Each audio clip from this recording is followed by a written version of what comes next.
The giant silver ship landed slowly on the shining blue ground of Verelia Prime, home of the Thalzer Empire. It was the first time a human had been invited to the royal court since the war ended. The people of Earth and the Thalzer had fought for many years, but now they had peace, fragile peace. One wrong word could break it. Elias Rain stood at the center of the landing ramp, dressed in a black formal suit with the Earth crest on his shoulder. He wasn't a soldier or a spy. He was a diplomat sent by Earth's leaders to talk, learn, and try to build trust. The air of Verelia was thin and cold. The sky shimmered like ice, and the buildings looked like tall crystals growing from the ground. Everything felt alien, yet beautiful. As Elias stepped forward, the Thalzer guards moved in perfect silence. They were tall, with blue-gray skin, and silver eyes that seemed to read thoughts. Elias had been trained not to flinch when they looked at him. He kept his back straight and nodded politely. He was led into the crystal hall, where the queen waited. Queen Zeljarn was nothing like the leaders Elias had seen on Earth. She wore a flowing robe of white and gold, her eyes glowing with soft light. Her presence filled the room, even though she never raised her voice. She had ruled for over 100 years and was known for her wisdom and for never showing emotion, never smiling, never laughing. Elias stood before her and bowed. She nodded once in return. "This one is Elias Rain of Earth," the queen's aide announced. "He comes in peace." Zeljarn studied him quietly, then let him speak in peace. Elias smiled. "Your Majesty, I bring greetings from the people of Earth and a wish for friendship." There was silence for a moment. Then the queen said, "Words are simple, diplomat. Trust is not." Elias nodded. "Then I hope to earn it, one honest word at a time." That made a few nobles shift uncomfortably. Thalzer did not like jokes or soft words, but Elias had studied their ways. He knew how to show respect without being cold, and he had one skill they didn't expect: humor. That night, a banquet was held in the queen's honor. Long tables were filled with strange dishes, glowing fruits, and liquid light. Elias sat at the end of the hall, beside lower-ranked nobles, but his eyes never left the queen. He didn't try to act like them.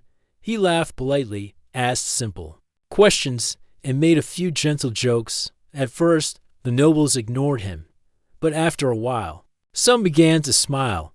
Then he said something that changed everything. One noble was talking about how serious the queen was, and Elias said with a grin, "She's probably just pretending to be serious. Maybe she secretly loves human comedy." The table froze. Across the room, the queen raised an eyebrow. She had heard him. A moment later, she stood. The music stopped. Everyone turned. The queen walked down the steps of her throne and slowly approached Elias's table. Her eyes locked onto him. "You think I enjoy human comedy?" she asked. Elias stood up calmly. "Maybe not yet, Your Majesty, but I'm told I'm very funny."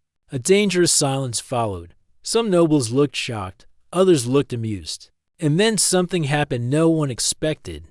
The queen smiled. It was small, but real. And then she said, "Very well, human. Let me test your humor." Elias bowed. "Gladly, Your Majesty."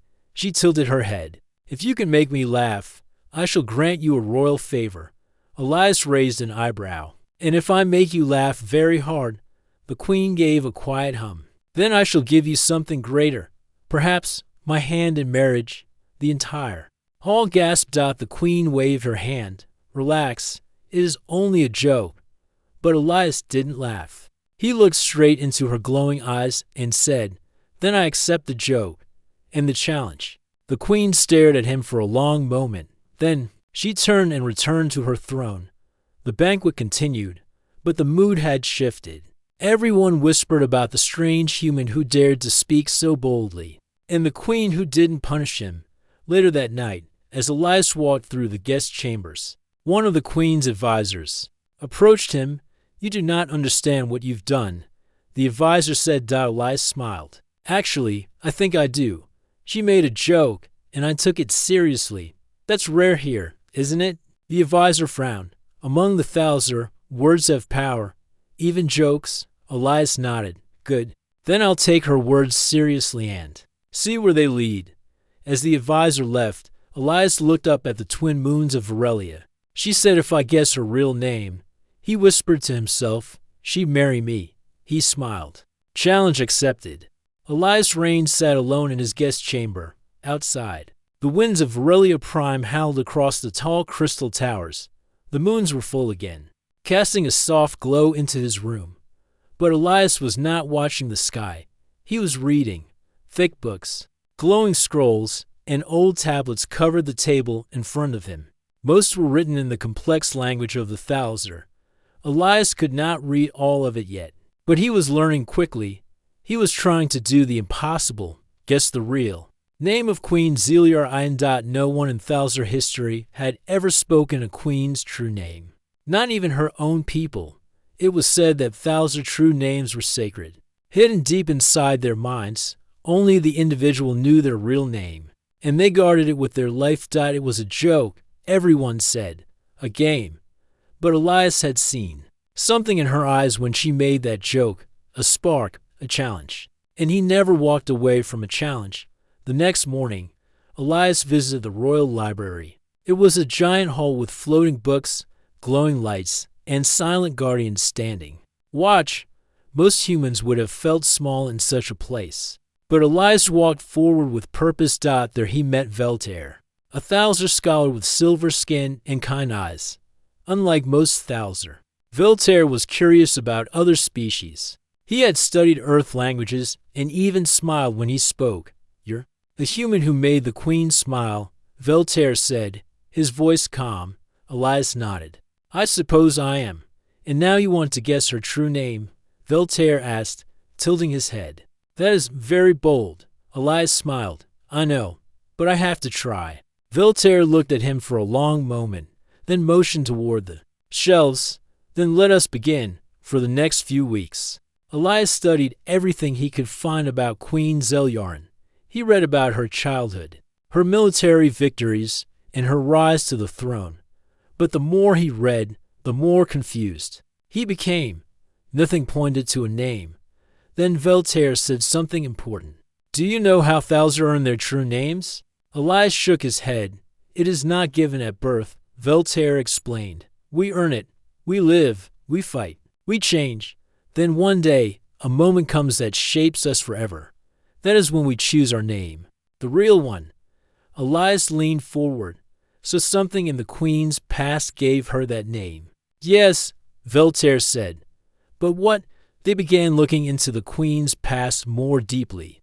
Elias discovered an old event known as the Crimson Rebellion, a terrible civil war that happened over 100 years ago. At the time, Zeliar had not been queen yet. She had been a commander, known for her strength and courage. Most records about the rebellion were destroyed, but Elias found one clue, an old battle site on the edge of the royal city. No one visited it anymore. It was forgotten, hidden in shadow. That night, Elias and Veltaire went there in secret. The ruins were quiet and cold. Shattered walls, broken statues, and burned ground told stories of pain and loss. As they walked deeper, Elias saw strange carvings on the stone. What is this? He asked.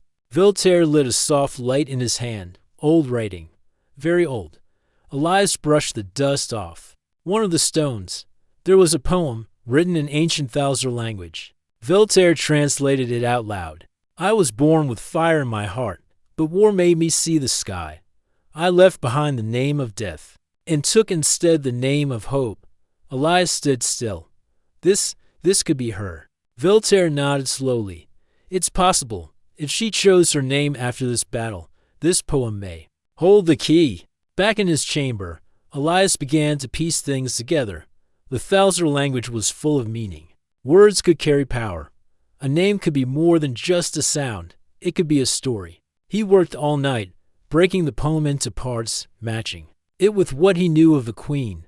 She turned away from war, he whispered. She became something new, something peaceful, something wise. He wrote down possible names. Each one came from ancient words tied to the poem words for hope, change, silence, light. One name stood out, Selenia. It meant star-born silence in the forbidden tongue of the old Thalzer. A name not of power, but of peace. It felt right. But then something unexpected happened.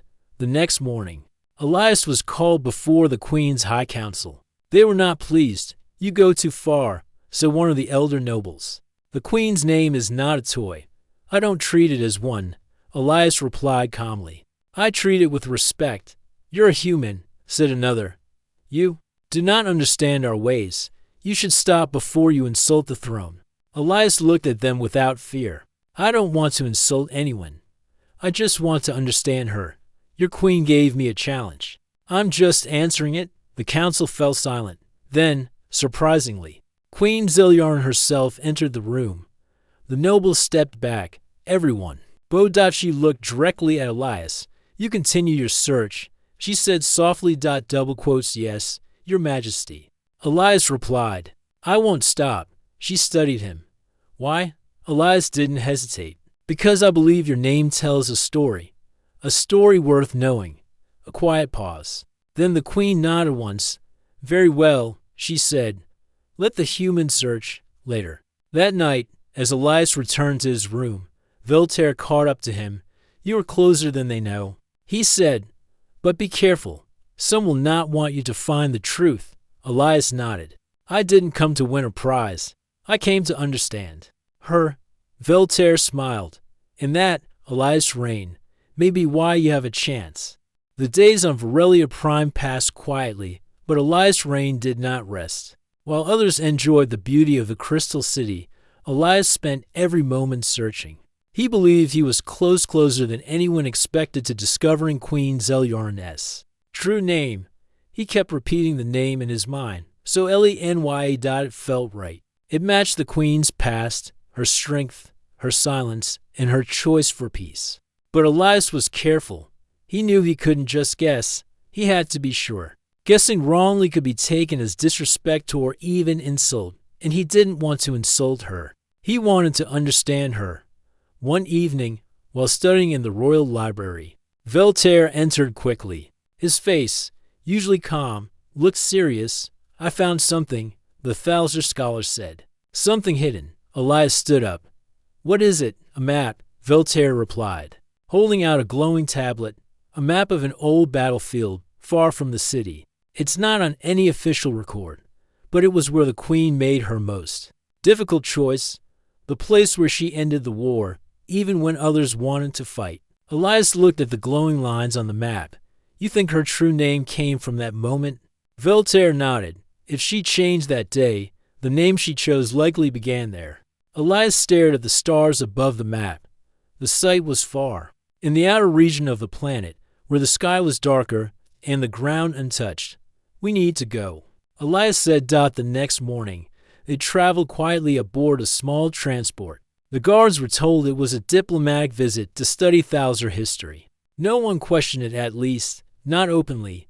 They landed in a quiet valley. Surrounded by dark stone and soft glowing plants, the place felt ancient, untouched by time. There were no buildings, only ruins made of black crystal and broken steel.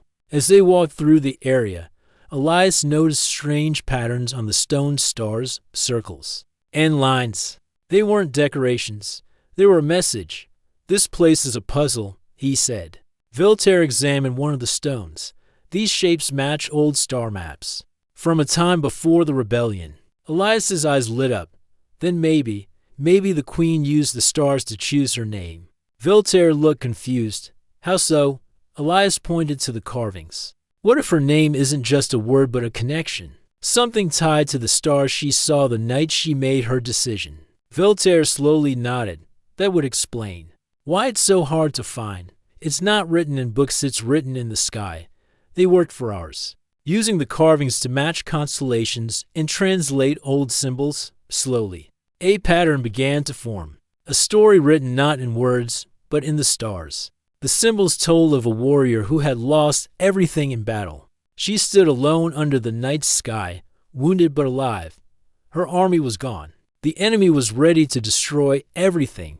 But instead of calling for more war, she did something unexpected. She dropped her weapon. She looked to the stars and made a promise to never lead by fear again. And in that moment, she gave herself a new name, Elias traced the final symbol on the stone. It was a star with a line crossing it. Selenia. He whispered. Velter looked at him. You are certain? Elias nodded. Yes, that name doesn't come from power. It comes from silence. From choosing peace when peace seemed impossible. They stood quietly for a moment, the wind soft around them. Velter spoke carefully. If you say that name aloud before the queen, the law will bind her. I know, Elias said. She may not want that. I'm not doing this to win her, Elias said honestly. I'm doing it because I believe her name deserves to be remembered, not hidden. When they returned to the capital, something had changed. Whispers followed Elias through the halls. Some nobles avoided him. Others watched him closely. Word was spreading. The human might know the queen's true name. That evening, a message arrived. It was written in elegant symbols and sealed with the royal crest. You are called to the celestial grove. Come alone. Zelia Aurelius held the message quietly, then nodded. It was time. The celestial grove was a sacred place. No sound echoed there. The trees shimmered like glass, and the stars above could be seen even in the daytime. The queen stood at the center, wearing a long robe of silver and white. Her expression was calm, unreadable. You came, she said softly. Elias bowed. You called. She looked at him, eyes glowing faintly. Do you know what it means to speak a true name? Yes? Elias replied, it's more than sound. It's a part of your soul. The queen studied him. Then speak only if you are sure. Elias stepped forward. He looked at the stars above, then into her eyes. Your name is Selenia, he said gently. The one who chose silence over war. The wind in the grove stopped. The trees stood still. Even the stars seemed to pause. Queen Zeliarin closed her eyes. A long moment passed. Then, softly, she opened them and said only one word, yes. The grove stood in deep silence after Elias Rain spoke the queen's true name, Selenia. Queen Zeliarin, no. Selenia looked into the human's eyes. Her usual calm expression was gone. Something else had taken its place, something old, something honest. No one else was there to witness it. No guards, no nobles, no council. Just the queen and the human. You found it, she said softly, as if speaking to the wind. You spoke what no one else ever dared. Elias gave a small nod. I didn't guess. I followed your story. She walked a few steps away, then turned to face him again. Do you know what this means, Elias Rain? Yes, Elias said calmly. I spoke the name you chose for yourself, your real name. You gave your word. And your word is power. There was a pause. And now, Elias added, you are bound to it. The queen did not speak at once. She looked up at the stars above, remembering something far away. I gave that name to myself after the Crimson Rebellion. She said quietly, when I saw enough pain, enough fire, enough death, I stepped away. The others wanted me to finish the war with more war. But I chose silence, peace, and that's what made you who you are, Elias said gently. That's why I respect you. The queen looked at him again. You could have used my name as a weapon. To force me, to shame me in front of my people. Elias shook his head. I never wanted to force you. I only wanted to understand you. Moment passed. The queen stepped closer. And yet, by Thalzer law, I'm now bound by my own words. She said, if someone outside our kind speaks our true name, and we do not deny it, we are joined, married. Elias asked carefully. Yes, the queen said. That was the joke. A joke with power. Back at the palace, the news had spread. Faster than fire. The queen had been seen entering the celestial grove with a human diplomat. When she returned, her eyes looked different, more thoughtful, almost emotional. She called a private meeting of her council. The royal chamber was filled with whispers and nervous glances. When Queen Zeliarin entered, all fell silent. I come with truth, she said. The human has spoken my name. My true name. Gasps filled the room. Several council members stood up in shock. Impossible. One elder shouted. No human could know such a thing, said another. The queen raised her hand. Silence returned. It is done, she said firmly. He spoke it, and I accepted. "But your majesty," an advisor said nervously, "he is an outsider, a human. The law is clear," she interrupted. "I gave my word in public, and my people heard it. We did not break oaths, even if spoken in jest." The room grew cold. Outside the palace, the Thalzer citizens began to talk. Some laughed at the idea. Others were afraid. But a few, especially the younger generation, were curious. Could the strange human truly be equal to their queen? Was he clever enough? Worthy enough? Meanwhile, Elias stayed in his room, not as a prisoner, but as a guest under close watch. He did not try to run or argue. He waited. Finally, the queen came to see him. She stood quietly at the door, without guards, without her crown. "You surprised them," she said. "I seem to do that a lot here," Elias replied with a small smile. "I could undo the vow," she said. "There is a way. I could say I was not serious, that it was only words spoken for amusement." Elias didn't answer right away. Then he said, "Do you want to undo it?" The queen didn't speak. She looked at him for a long time, searching for something in his eyes. "No," she said at last, "I do not." The royal announcement came the next morning. The queen, ruler of the Thalzer Empire, would honor her word. She would not break the vow. She would join with the human Elias' reign, not just as a symbol of peace, but as a union between worlds. The news exploded across Varelia Prime. On Earth, people cheered and celebrated.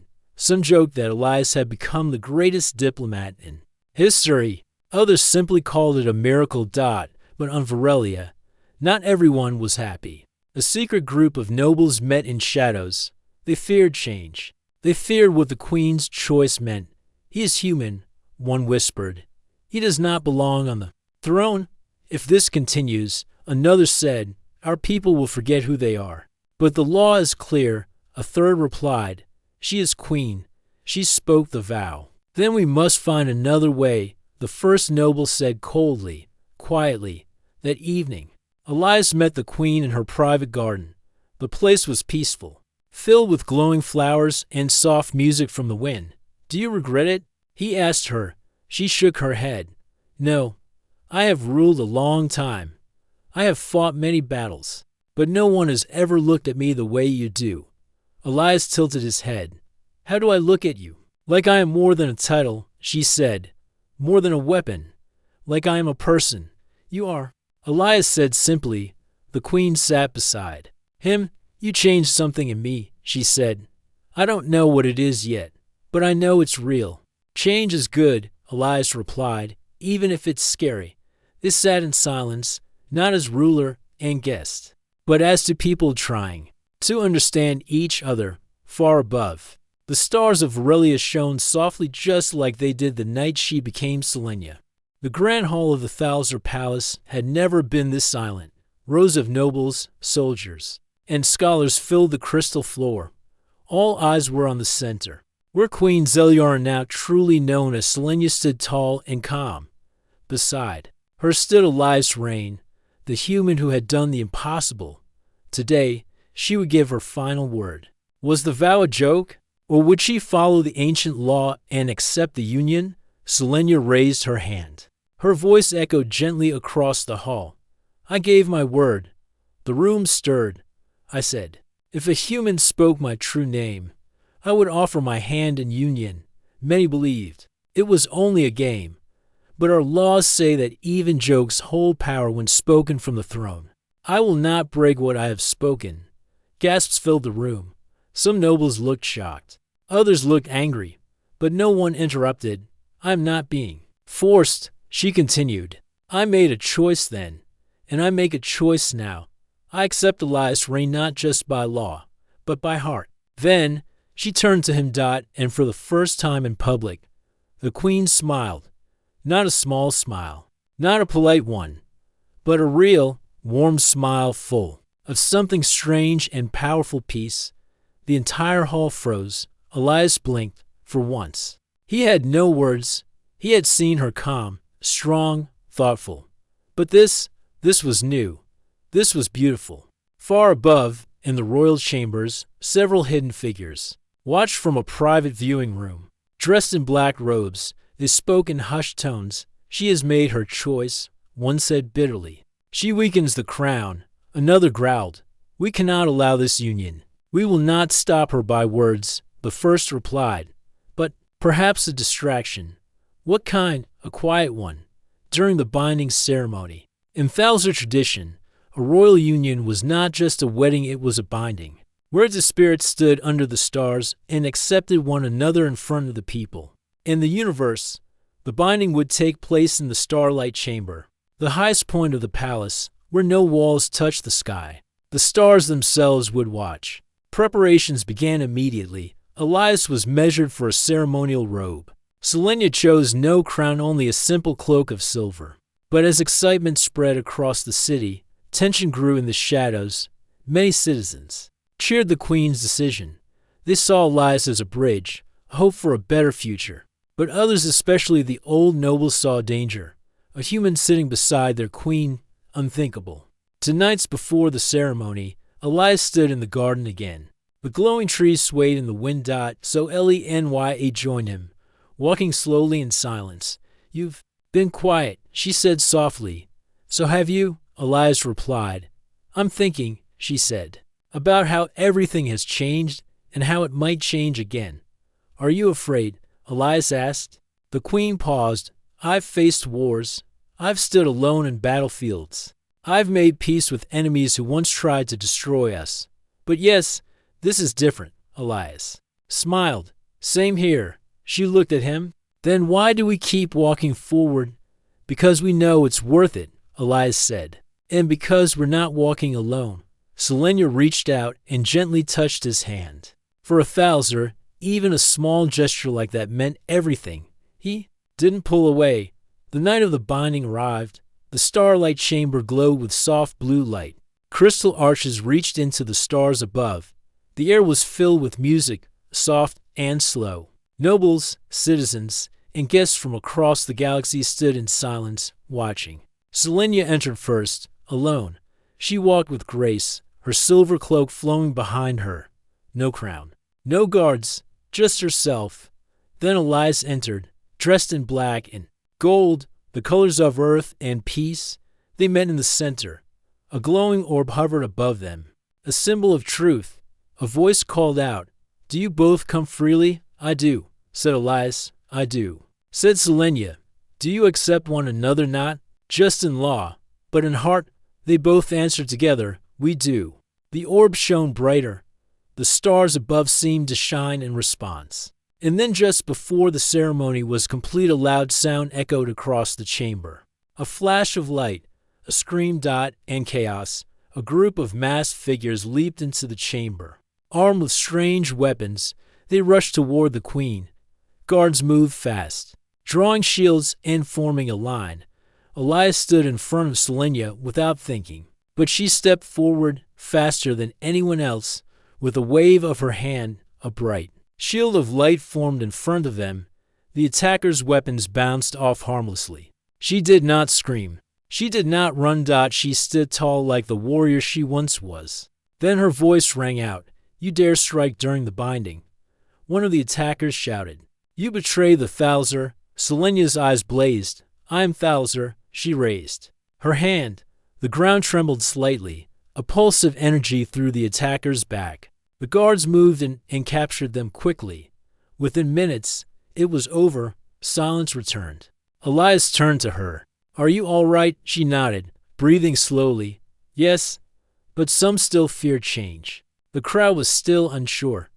The ceremony had been interrupted. Was the binding still valid? Then Selenia stepped forward, raised her voice, and said, You have seen my truth. You have seen my name honored. And you have seen what happens when fear tries to stop love. But we are stronger than fear.